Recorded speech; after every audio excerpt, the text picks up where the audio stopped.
Welcome on into the Wolverine.com podcast. Clayton Sayfie alongside Chris Balas and Anthony Broome on a non-game week, but still a lot to talk about. A lot of action this week. Transfer portal opening up on Monday.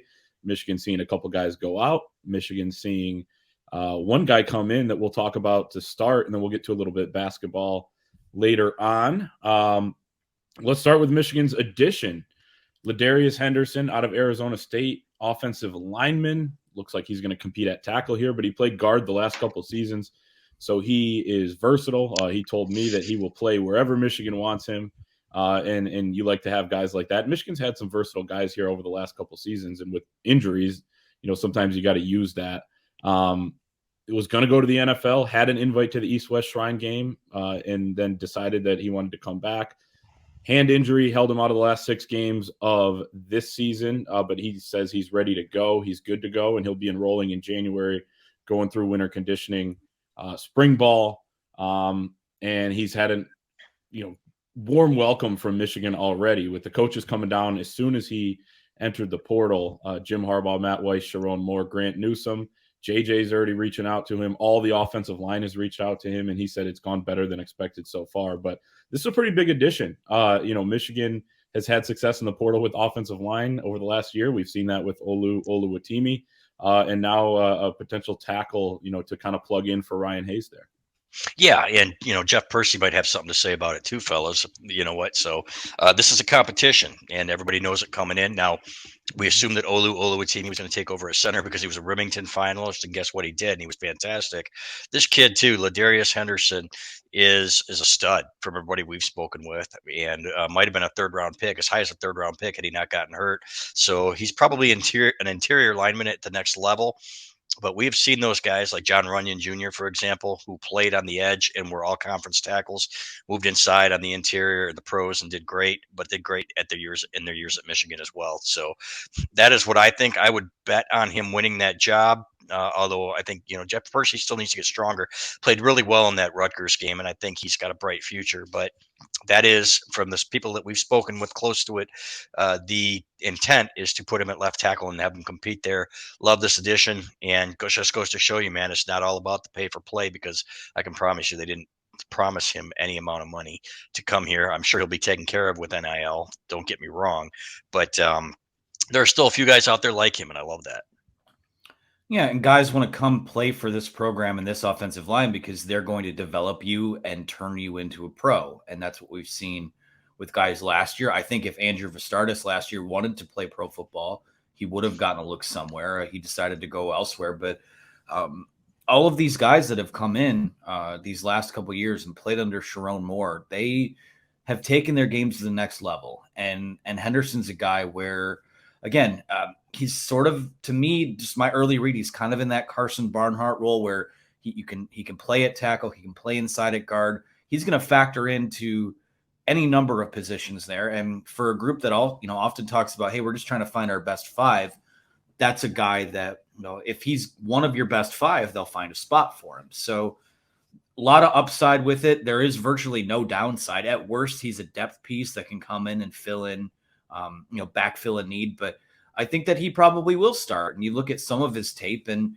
he certainly fits the mold. I mean, he's physical, he's tough. He's got, he's got the intangibles, obviously, based on Clay, your conversation with him. But yeah, it's nice to, a lot of times when you see this transfer portal stuff going on, it's, it is sort of, there's a free agency element to it. And make no mistake about it, like Michigan's a beneficiary of it in this regard. But this isn't a situation where he's a guy going to play for the highest bidder or taking the biggest bag he can up front. This is a guy who wants to play in the NFL, had an East-West Shrine Bowl invite, and that's not the Senior Bowl. No offense to the East-West Shrine Bowl. It's not the Senior Bowl. It's not, guys that go there typically are kind of working their way into maybe getting camp invites somewhere. This is a guy who thinks he can do better than that. And I think Michigan can get more than that out of him. And like I said, this is someone too who, he enrolls at Arizona State at 17 years old, goes through a full offseason and starts at left tackle early on in his career. I mean, he's a fit from an intangible standpoint. He's a fit from, obviously a skill set standpoint, and I'm excited to see what they can do with him. Yeah. And I will say that he's a fit from so many different in so many different areas. He was a captain at Arizona State, and from my conversation with him, I strongly believe that he's excited to go somewhere where there are leaders up and down the roster. And he was talking about how, at times it felt like, he was one of the few guys that was kind of pulling in the correct direction. And now he's going to be able to be alongside guys. He said, even on offensive line, sometimes when you're the best guy on a line, you're the one that has to give help to the guy next to you all the time, and you're never the one that receives any help from the guy next to you. And he's excited to play with those types of guys. And two, Anthony, you're right. Probably get drafted, at least be on a roster, he said, but his goal is not to just be on a roster. He wants to be as developed as possible when he comes in. And guess what? Throughout the season, he said he was secretly watching teams with good offensive lines like Michigan, and he's been rooting for Michigan throughout the year. And he said that, before he even knew he was going to have a decision to make like this, because the plan was to go to the next level. And then he was like, wait, who's the guy developing these guys? He's like, oh, it's Sharon Moore. And then when he was able to meet Jim Harbaugh, he said that this guy's freaking phenomenal, was his words. And he loves all those guys and how he's going to fit in here. So I think it is a really good fit. From talking to him, he just feels like one of the guys, like when you talk to Olu or Zinter or Trevor Keegan, it's that same type of thing. High IQ. They know what they're talking about. They love being part of that culture. The offensive line kind of has its own culture within the Michigan team, which I think is good. And they're kind of the heartbeat of that team, especially offensively. So I think he's going to be a fit there. But yeah, we'll see how the other pieces play out. You still have potential decisions that could come from guys like Zach Zinter, Trevor Keegan. You also have the potential for attrition through the transfer portal. You never know. So I think Michigan being proactive here and saying, hey, we're going to go get a guy because he's talented and because we may have a spot here, I think is really good, because you want to get out ahead of that before you see somebody leave and then you're throwing a young guy in that maybe isn't ready. Michigan also trying to be a little bit proactive at some other positions. We've seen a couple offers go out. Josh Cuevas, former Cal Poly tight end, FCS. Josiah Stewart, former Coastal Carolina edge, who was the preseason Sun Belt Player of the Year, had 12.5 sacks as a freshman 2 years ago. Just a few sacks this year. Production a little bit down, but still looks like a talented guy at 6'2", 230. Little undersized there. And then the most exciting one that would potentially, and is going to be tough to get, but Fentrell Cypress II from Virginia, cornerback, former teammate of Olu Oluwatimi. Connection there. He's a hot commodity right now in the portal, fellas. But Michigan looking at those positions, and those feel like the right ones to look at, given you lost a tight end in Eric All and Louis Hansen too for some depth there. Edge is always, if you can get a pass rusher, especially if you're probably going to lose Mike Morris, then I think you always do that. And then corner is also a spot where you feel good about just about everything on the defense going into next season if things hold. But corner would be maybe the spot where you need a guy there, potentially a starter, depending on what some of these guys do. Or potentially, just another guy in, because we've seen them rotate three throughout the season. Yeah. And you know what? I think Cypress, he's going out to visit UCLA, I believe. Ohio State's on him. So I think DJ Turner is going to leave based on everything we've heard. Maybe Jamon Green comes back. Who knows? But they're going to need some corner help. And that would be certainly a big one. So you just hope it's not one of those situations where it's a highest bidder thing. And I'm certainly not saying that for the kid, because I don't want to paint it that way without knowing. So, but he's certainly going to have his share of suitors, and Michigan's NIL needs to get up to speed anyway. So maybe this will help. But and then running back, I think you're going to see, if depending on what happens with Blake Corum. No, he's not a lock to leave. I think he's certainly. What depends on how quickly his rehab goes and everything else. And I think there's still a chance, and that people are working on it and hopeful that he would consider a return to Michigan, considering how this season ended up. So, but you're going to need another running back there. There's no question about it. I think CJ Stokes can improve and be a good number 2 guy next year, but going to need one more. So that's what we're looking at right now. It'll be fascinating. You want to secure the guys that you can with NIL deals on your team too. The offensive linemen are leaning that way. Davis Warren is critical in my opinion. It's hilarious, and nobody talks about this guy, but you need that backup quarterback. I think he's a great one, or a potentially really good one. So we'll see what they do next here, but some big meetings coming up for NIL as well, which would certainly help their efforts in the portal and with recruiting.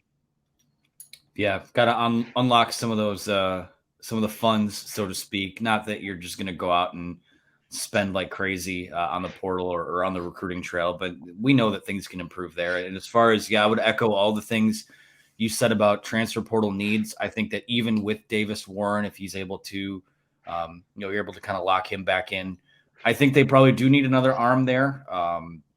Your injury, even to Davis Warren, away from Alex Orji being your backup quarterback or Jaden Denegal being your backup quarterback for next year. And no disrespect to those guys, but I think something that has been a strength for Michigan and something they haven't had to tap into was the last couple of years, even going back to last year, you had the lineage of Caden McNamara, JJ McCarthy, Alan Bowman was there and has started games before. So if you can find a guy in the portal that, has that starting experience, but is kind of like, I'm not going to the NFL. I just want that good experience down the stretch of my career. I think that it would behoove them to take a look at it.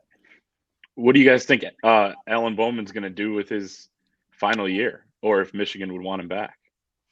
It's fair. I think, they could bring him back for one more year. Although I think that they put out an offer. I think he's leaving. I do. That's my feeling, because I know that they're offering some guys from different conferences that they want to fill that role. So that's my gut feeling on that one. But hey, if they didn't like, maybe he can come back and, and celebrate his 30th birthday at Schembechler Hall. I was going to say at some point, yeah. You might want to move on. I mean, I'm not suggesting. A lot of people go to college for 7 years. Yeah, they're called doctors. There it is. Thank you, Anthony. My old soul brethren there. Yep. So. I'd love to play football at whatever age. If you can keep the career going, I wouldn't blame a kid either. So maybe not at 90 or 95, but Yeah, I mean Brady will be going at that point. So yeah, there you go. We'll see, but the Blake Corum situation I think is really interesting, because if he does go to the NFL, and I don't know when this decision will come either, but then you're looking at Donovan Edwards and a group of guys that really, even Saturday night against Purdue, you weren't really using anybody else other than Kalel Mullings, a linebacker. So, and I get CJ Stokes as a freshman. I get Tavier Dunlap still just a sophomore. He could develop. Then you have guys like Isaiah Gash, behind him as a walk-on. But it's a little bit telling to me that you're Donovan Edwards and then you're a linebacker. And give Kalel Mullings credit. I think he's pretty good, and he did a good job in that role. Scoring a couple touchdowns is nothing to scoff at. But, I think there is a pretty big need there. It doesn't look like it's going to be Braylon Allen from Wisconsin, who took a little bit of a shot at Michigan fans. He's staying at Wisconsin, which is fine. I'm not going to, blame somebody for not leaving their school. I respect these guys that are sticking it out. But when do you guys feel like this Blake Corum, situation? I think he deserves time too. He just had the surgery the other day, but with the portal being kind of a 6-week thing, and I know you can take kids, it's just when they enter, they can still commit for, months and months later, but there's kind of a time crunch there a little bit. But at the same time, you let him take his time if there's a chance he can come back. Yeah, of course. I don't think there's any question about that. And I think they're working on it. I know people specifically who are. That's not a guess. So, there's some, wouldn't call it fence mending, but there are some things to work out, I think, with the family. And I think, his first choice would always have been to go, before this injury happened. And it's not tragic. It's tragic if you put it in perspective and in a football perspective of what happened. God, you're a half away from Ohio State, and that happens. It's ridiculous. So, but to me, I think there's a possibility, and I don't think he wants to go out this way, but there are other people close to him who would probably tell him it's in your best interest, if you can go through the combine or whatever. And I'm not sure that's going to happen either. So we'll have an ITF extra on that at some point here coming up. So keep an eye on that. And it might already be out by the time you people are watching this. So watch that, but I would love to have him back for another year. And I think, everybody asks, what would Donovan Edwards think about it? I think he'd love it too. So, he's going to be a high round draft pick. There are different ways to use him. And you know what, if he doesn't get, as many carries as Donovan or as Blake Corum did, and he still plays some snaps at receiver or something like that when Corum's there, I think he'd be all for it.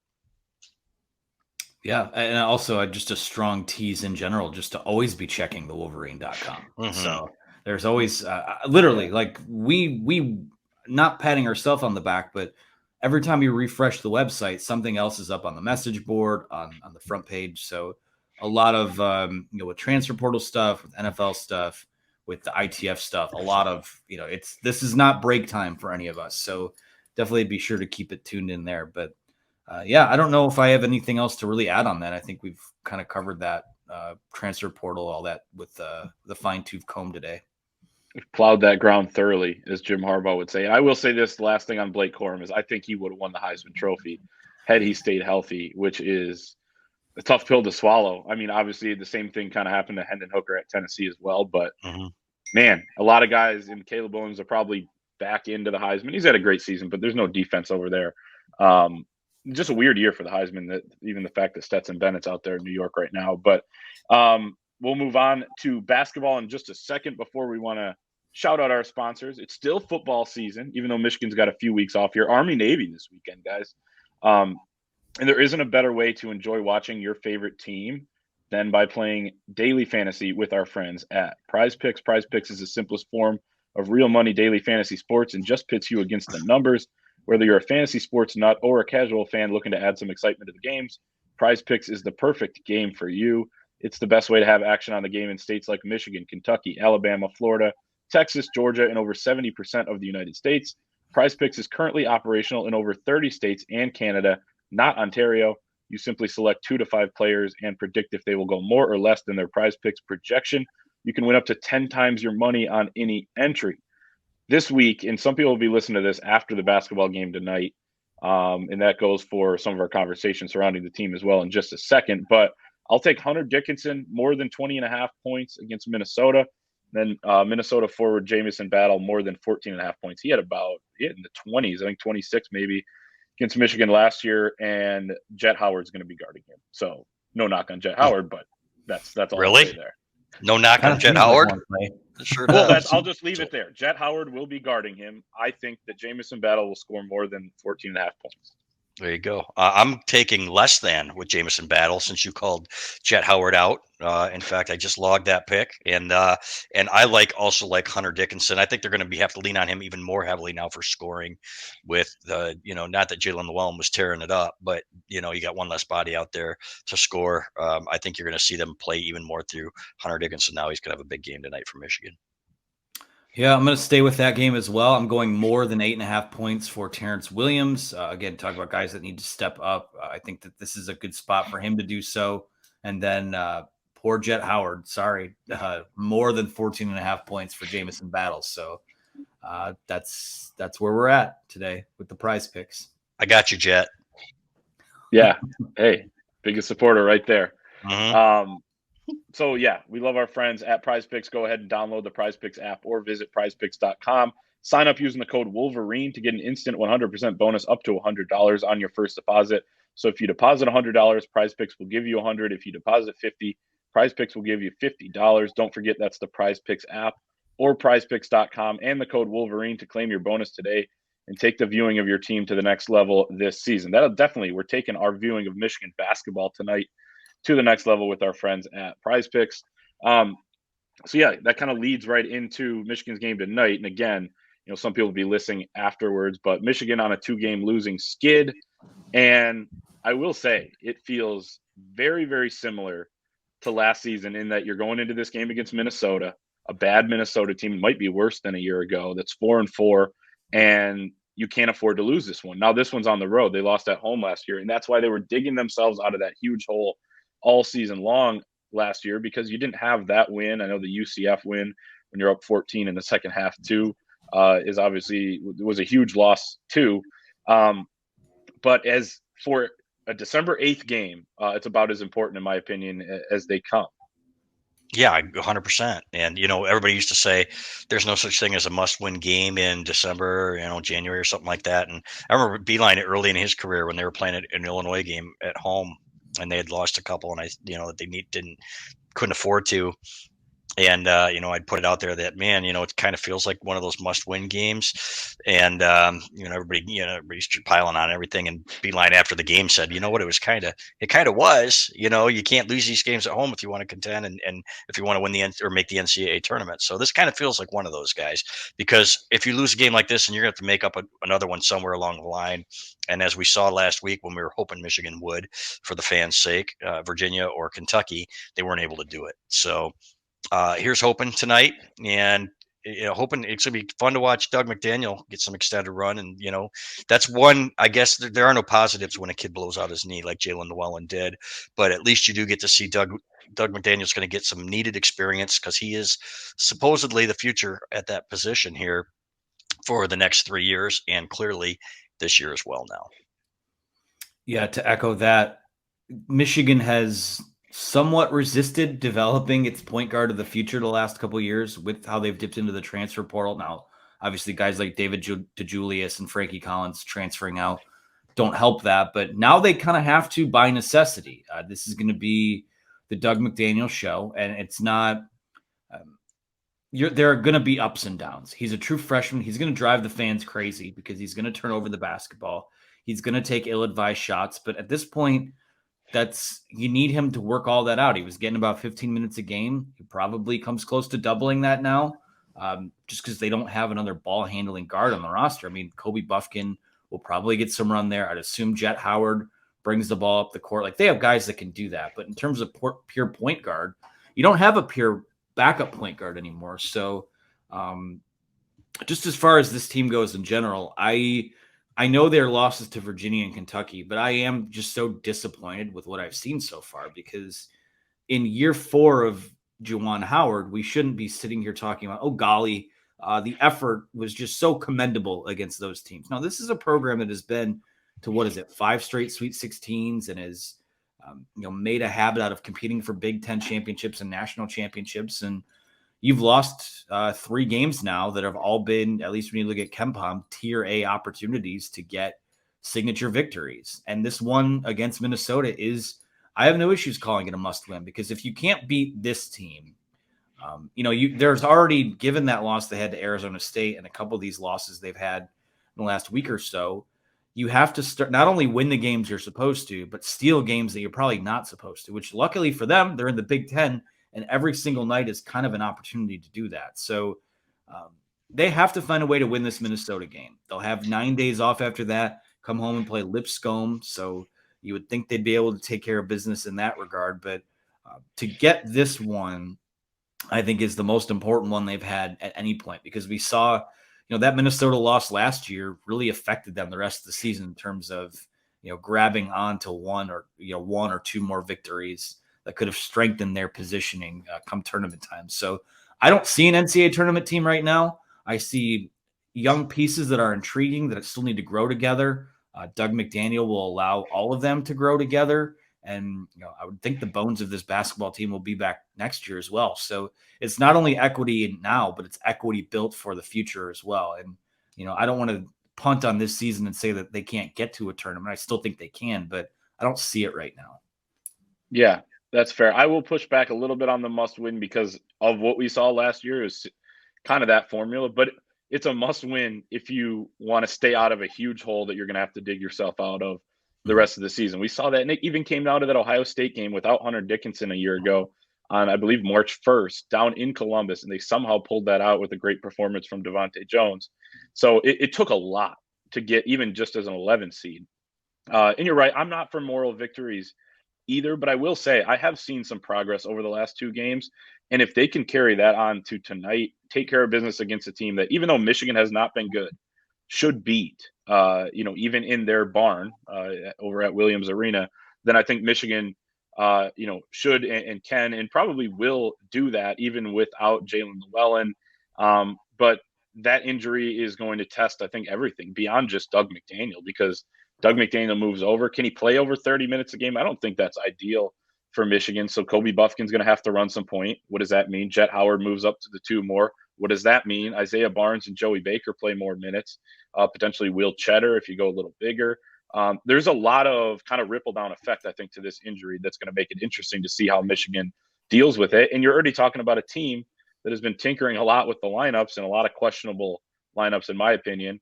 So now they're going to be, more understandably a little bit more questionable lineups, but they still got to figure that out. And they still got to figure out how to be productive for 40 minutes. You can't have these lulls when the backups are in the middle of a half or whatever, but we'll see how they do it.